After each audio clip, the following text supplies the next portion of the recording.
अस्सलाम वालेकुम everyone, this is Talha Ejaz. और आज जैसा कि आप सब लोग जानते हैं कि 14 अगस्त का दिन है। हमारा प्यारा मुल्क, हमारा प्यारा वतन पाकिस्तान आज के रोज़ आज़ाद हुआ था। 14 अगस्त का दिन है आज।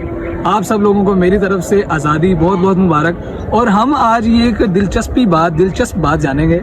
हमारे पीछे एक नौजवान लड़का खड़ा है जिसके हाथ में 2 बाजें हैं। पूछना ये है उससे कि इन बाजों का क्या मकसद है। तो चलिए हमारे साथ आज उनसे पूछते हैं कि इन बाजों के साथ उन्होंने क्या करना है, क्या मकसद है उनका इन बाजों के साथ। अस्सलाम वालेकुम भाई। अस्सलाम वालेकुम भाई, ये क्या कर रहे हो? क्या है ये?